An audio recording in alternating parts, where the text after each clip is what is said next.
मी प्राध्यापक LB गायकवाड आज आपल्याशी एक नवीन विषयावर बोलणार आहे. विषयाचं नाव आहे बघा, जातीयतावाद संपेल का.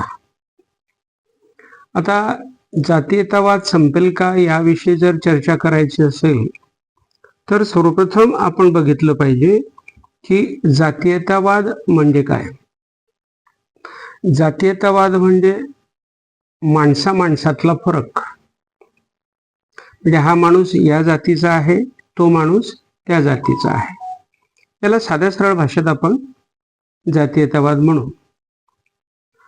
धर्म जरी एक असला तरी त्याच्यात जाती ह्या आहेत आणि म्हणून जातीयतावाद हा आपल्याला लागलेली एक कीडच म्हणावी लागेल.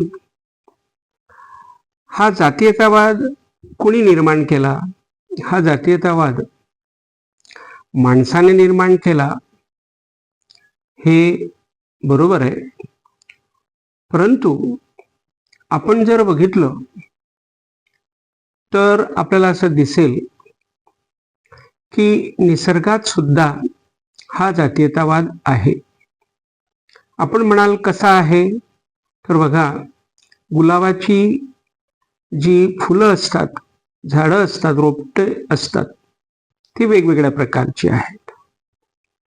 बघा तुम्ही, नद्या आहेत वेगवेगळ्या प्रकारच्या आहेत, नाले आहेत वेगवेगळ्या प्रकारचे आहेत, डोंगर आहेत वेगवेगळ्या प्रकारचे आहेत. म्हणून जातीयतावाद कोणी निर्माण केला? माणसाने माणसाशी केला हे फार चुकीची गोष्ट आहे, परंतु जातीयतावाद हा आपल्याला निसर्गामध्ये सुद्धा हा दिसतो आणि निसर्गामध्ये हा असल्यामुळे हा कदाचित माणसामध्ये आलेला आहे असं मला वाटतं.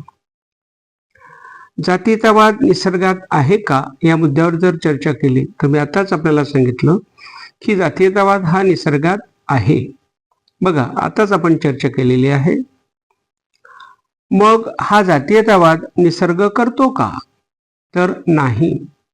जातीयतावाद हा निसर्ग अजिबात करत नाही, कारण या निसर्गाच्या सान्निध्यामध्ये वेगवेगळ्या जातीचे लोक, संत, ऋषी जातात आणि तो त्यांना आपलंसं करून घेतो. म्हणून निसर्ग हा जातीयतावाद करतो असं म्हणता येणार नाही. नदीचं पाणी हे वाहत असते, ते पाणी कोणीही पित असते, पण ती नदी कधी कुणाला काही म्हणत नाही की बाबा रे, माझं पाणी तुम्ही पिऊ नका. आकाशातून पाऊस पडतो, तो पाऊस कधी म्हणत नाही की मी श्रीमंताच्याच घरात पडेल किंवा घरावर पडेल, शेतावर पडेल, किंवा ह्याच जातीच्या माणसाच्या शेतावर मी पडेल किंवा त्या माणसाच्या शेतावर मी पडेल, असं तो म्हणत नाही. म्हणून जातीयतावाद हा निसर्ग अजिबात करत नाही, प्रकृती अजिबात करत नाही, परमेश्वर अजिबात करत नाही. जातीयतावाद माणसाने करावा का? मग मुद्दा हा निर्माण होतो की मग हा जातीयतावाद माणसाने करावा का? हा जातीयतावाद माणसाने सुद्धा करू नये, कारण ह्या जातीयतावादाने फार मोठे संघर्ष निर्माण होतात. माणूस हा माणसाचा शत्रू बनतो आणि म्हणून माणसाने हा जातीयतावाद करू नये. कारण आपण जर बघितलं तर बाई आणि माणूस, स्त्री आणि पुरुष, मेल आणि फिमेल माणसा व्यक्तींमध्ये तर आपल्याला असं दिसेल की हे दोनच आहे. म्हणून जातीयतावाद जर आपण केला तर तो होतच नाही, कारण एक स्त्री आहे तर एक पुरुष आहे. म्हणून जातीयतावाद हा माणसाने करावा का या प्रश्नाचं उत्तर आहे, माणसाने जातीयतावाद करू नये. जातीयतावाद माणसातील जाईल का या मुद्द्यावर आपल्याला चर्चा करायची आहे. जातीयतावाद माणसातील जाईल का? हा, जाईल, पण त्याला काही काळ आपल्याला बघावा लागणार आहे. हळूहळू जातीयतावाद सुद्धा जाईल, कारण जातीयतावाद हा काही फायद्याचा नाही. कारण या जातीयवादामध्ये फक्त आणि फक्त शत्रुत्व आपण एकमेकांविषयी करत असतो. आपण कोणत्याही प्रकारचं एकमेकांना सहकार्य करायला तयार होत नाही आणि करतोही तर ते जातीयतावादातूनच आपण सहकार्य करतो. म्हणून हा जातीयतावाद माणसातील जाईल का, तर तो जाईल, पण त्याला खूप वेळ लागणार आहे. जातीयतावाद माणसाने करावा का, तर याच्यावर बिलकुल माणसाने जातीयतावाद करू नये. माणसाने जातीयतावाद केला तर बघा तुम्ही, एक दरी निर्माण होईल, म्हणजे प्रत्येक ठिकाणी दरी निर्माण होईल. ईश्वराकडे कोणत्याही प्रकारचा जातीयतावाद नाही, कारण एकच ईश्वर आहे. त्या ईश्वराला मानणारे, त्याची पूजा करणारे सर्व धर्माचे लोक आहेत, सर्व जातीचे लोक आहेत. पूर्ण असं म्हणतात ना की परमेश्वर हा एकच आहे. मग परमेश्वर जर हा एकच आहे, तर मग सगळं विश्व त्याला मानते आहे, त्याची पूजा करते आहे. म्हणून मग देव तर काही जातीयतावाद करत नाही. म्हणून माणसाने हा जातीयतावाद करू नये असं या ठिकाणी वाटतं. जातीयतावाद माणसाने केला तर काय होईल? आताच आपण पाहिलं की जातीयतावाद हा जर माणसाने केला तर माणसामध्ये द्वेष निर्माण होईल, युद्ध होतील आणि माणसाचं सुख समाधान नष्ट होईल आणि माणसं मरतील आणि अतिशय हाहाकार ज्याला म्हणतो तो निर्माण होईल. जातीयतावाद योग्य आहे का अयोग्य आहे या विषयावर आपण चर्चा करू. जातीयतावाद हा योग्य नाही, तो अयोग्यच आहे. परंतु आपण जर विचार केला तर निसर्गानुसार जर विचार केला तर निसर्गामध्ये जर अशा प्रकारचे वेगवेगळे प्रकार आहेत, तर माणसामध्ये सुद्धा हे वेगवेगळे प्रकार आहेत. तर ते काही प्रमाणामध्ये आपल्याला योग्य वाटतात आणि काही प्रमाणात ते अयोग्यही वाटतात. कारण निसर्गाने आपल्याला स्वतःला एक कंपार्टमेंट किंवा असे काही सेक्शन्स बनवून घेतलेले आहेत आणि तेच सेम सेक्शन्स आपल्याला माणसाला दिले आहे असं जणू काही वाटते. आणि म्हणून जातीयतावाद हा काही ठिकाणी योग्यही वाटतो आणि काही ठिकाणी हा अयोग्यही वाटतो. जिथं माणूस हा माणसावर अन्याय करत असेल तिथं हा अयोग्य वाटतो आणि जिथं तो माणसावर न्याय करत असेल तिथं तो योग्यही वाटतो. किंवा ह्या जातीमधला हा आहे, त्या जातीमधला हा आहे, तर तो योग्य वाटतो. परंतु आतापर्यंत आपण जर बघितलं तर हा जरी योग्य वाटत असला, अशा जातींमध्ये समाज आहेत, ते जरी योग्य वाटत असलं तर त्याचे आतापर्यंतचे जे रिझल्ट्स आहेत ते चुकीचेच आलेले आहेत. आणि म्हणून हा जातीयतावाद अयोग्यच आहे असं म्हणायला हरकत नाही. जातीयतावादाचा माणसाला धोका आहे का? हो, जातीयवादाचा माणसाला खूप मोठा धोका आहे. त्यासाठी माणसाने काय करावं? त्यासाठी माणसाने माणुसकी जपावी, माणसाने माणसावर प्रेम करावं, माणुसकी हा धर्म करावा, राज्यघटना ज्याप्रमाणे सांगतोय त्याप्रमाणे वागावे. म्हणजे माणुसकी ही सर्वात महत्वाची आहे, प्रेमभाव हा सर्वात महत्वाचा आहे. समोरच्याचा आनंद माझा आनंद आहे, समोरच्याचं दुःख हे माझं दुःख आहे, अशा प्रकारची एक विचारधारणा हे प्रत्येकाची झाली पाहिजे.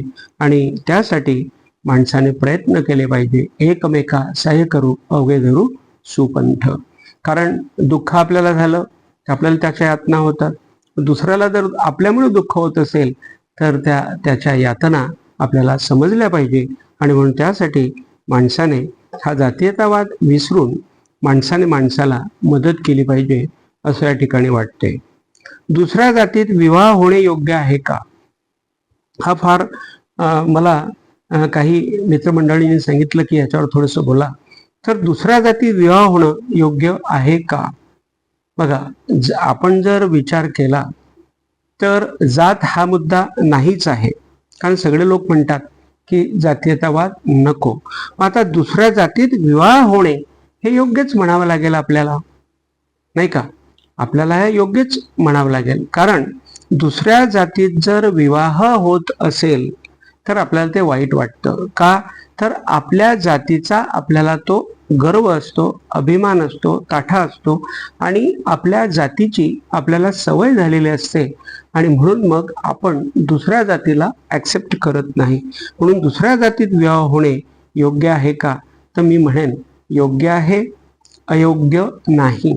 म्हणून जातीयतावाद हा जाईल. म्हणजे आपण जर बघितलं तर संतांनी सुद्धा सांगितलेलं आहे की वर्ण संकर होणार आहे. म्हणजे याचा अर्थ असा, जात बदलणार आहे, धर्म बदलणार आहे आणि सर्वांचा एकच धर्म असेल आणि तो माणुसकी धर्म असेल असं या ठिकाणी वाटतं. दुसऱ्या जातीत विवाहाने जातीयतावाद कमी होईल का? म्हणजे एक मुलगा दुसऱ्या जातीतली मुलगी करतो आहे पत्नी म्हणून, असा जर विवाह होत असेल तर त्याच्याने जातीयतावाद जाईल का? तर या ठिकाणी असं म्हणता येईल की त्याच्याने जातीयतावाद जाईल, पण तो थोडा वाढेल. कारण त्याच्याने दुश्मनी निर्माण होईल. कारण एका जातीचं दुसऱ्या जातीत जाते आहे, कारण त्या ठिकाणी मग तो एकमेकावर संतापतील. कारण त्यांना प्रत्येकाला ज्याच्या त्याच्या जातीचा स्वाभिमान आहे आणि म्हणून ते संतापतील, त्यांचे संघर्ष निर्माण होतील. म्हणून दुसऱ्या जातीत विवाह केल्याने जातीयतावाद हा कमी होईल का? तर तो कमी होईल, पण काही काळानंतर कमी होईल. अगोदर तर त्याचे प्रतिसाद हे वाईटच पडतील. म्हणून दुसऱ्या जातीत विवाह केल्याने जातीयतावाद कमी होईल का याचं चिन्ह कमी दिसते. परंतु एका जातीचा मुलगा दुसऱ्या जातीच्या मुलीशी लग्न करू इच्छितो आहे, ही गोष्ट जर दोघं कुटुंबांनी मनावर घेतली आणि त्यांनी जर एकमेकांना समजावून घेतलं, त्यांनी एकमेकांशी चांगलं नातं जोडलं आणि जातीयतावाद हा नाही आहे आणि आमच्या दोघं मुलांचंच आम्ही बघूया, त्यांना चांगलं वाटतंय असं लग्न करण्यामध्ये, हे जर त्यांनी मनावर घेतलं तर दुसऱ्या जातीत विवाह केल्याने हा जातीयतावाद हा कमी होईल असं या ठिकाणी वाटतं. लोक जातीयतावाद सहज विसरतील का? या प्रश्नाचं उत्तर फार कठीण आहे देणं, की लोक जातीयतावाद सहज विसरतील का? लोक जातीयतावाद हा सहज विसरणार नाही. कारण तो त्यांच्या आपण म्हणूया पाचवीला पुंजलेला आहे. आता पाचवीला पुंजलेला आहे म्हणजे याचा अर्थ ते जन्माला येतात तर त्यांच्या जातीमध्ये, त्यांच्यावर संस्कार होतात तर त्यांच्या जातीचे, म्हणजे हे सगळे संस्कार त्यांच्यावर जर होतात तर ते लवकर हा जातीयतावाद विसरणं हे लोकांना फार कठीण होईल. म्हणून लोक जातीयतावाद सहज विसरतील का या प्रश्नाचं उत्तर देणं फार कठीण आहे. पण ते हळूहळू विसरतील आणि ईश्वराची जर इच्छा असेल तरच हा जातीयतावाद जाणार आहे. आपण म्हणतो ना, यदा यदा हि धर्मस्य ग्लानिर्भवति भारत. तर हे आपण असं जे म्हणतो यानुसार ज्या ज्या वेळेला काही परमेश्वराला पटत नाही, पृथ्वीवर ज्या प्रकारे अनिती अनाचार सुरू होतो, ते जेव्हा ईश्वराला पटत नाही त्यावेळेला त्यांचा एक दूत किंवा ईश्वर स्वतः जन्माला येतात आणि ते त्याप्रमाणे तत्व प्रस्थापित करून जातात. म्हणून कदाचित हा जातीयतावाद संपायला ईश्वरालाच जणू काही जन्म घ्यावा लागेल असं या ठिकाणी वाटते. आजचा हा जो व्हिडिओ आहे, हा व्हिडिओ जातीयतावादावर एकदा आमची मित्रमित्रांची चर्चा झाली की खरोखर जातीयतावाद हा संपेल का आणि जातीयतावाद खरोखर काय भानगड आहे, असे काही मुद्दे या ठिकाणी निर्माण झाले. त्याच्यामधून हा जातीयतावादाचा विषय मी आपल्यासमोर मांडण्याचा प्रयत्न केलेला आहे. हा विषय मांडताना मी अगदी तटस्थपणे आणि कोण्याही जातीवर मी बोललेलो नाही. कोण्याही जातीला मला नाव ठेवायचं नाही किंवा कमी लेखायचं नाही किंवा जास्त लेखायचं नाही. एक तटस्थ भूमिका म्हणून मी हे विचार मांडलेले आहेत. खरोखर तर जातीयतावाद मुळातच खराब आहे, यात वाद नाही आणि चांगला इंटरेस्टिंग विषय असल्यामुळे या विषयावर मी आज भाष्य केलेलं आहे.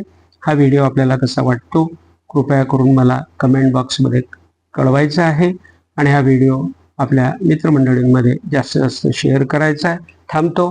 Thank you very much.